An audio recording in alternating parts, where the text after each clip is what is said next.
सावधान, स्वस्त सोन्याच्या आमिषाला बळी पडू नका, अन्यथा तुमचीही अशीच लूट होऊ शकते. अहिल्यानगरच्या नेवासा परिसरातून एक धक्कादायक प्रकार समोर आलाय. स्वस्तात सोने देण्याचे आमिष दाखवून पुणेकर तरुणाला लुटणाऱ्या टोळीचा स्थानिक गुन्हे शाखेने पर्दाफाश केलाय.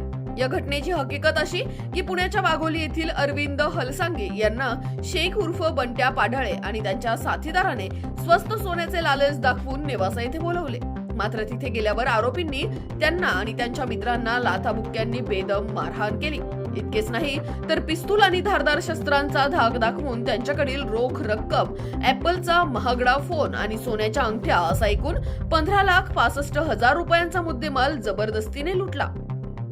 या घटनेनंतर पोलीस अधीक्षक सोमनाथ घारगे यांनी तातडीने तपासाचे आदेश दिले. स्थानिक गुन्हे शाखेचे पोलीस निरीक्षक किरण कुमार कबाडी यांच्या पथकाने तांत्रिक कौशल्य आणि गुप्त बातमीदारांच्या मदतीने सापळा रचला. माळी चिंचोरा फाटा परिसरातून शेखर उर्फ बंट्या पाटळे आणि किरण बंडू काळे या दोन मुख्य आरोपींना शिताफीने अटक करण्यात आली आहे. पोलिसांनी आरोपींकडून 6,65,000 रुपयांचा मुद्देमाल जप्त केलाय, ज्यामध्ये एक गावठी कट्टा, 2 जिवंत काडतुसे आणि रोकडचा समावेश आहे.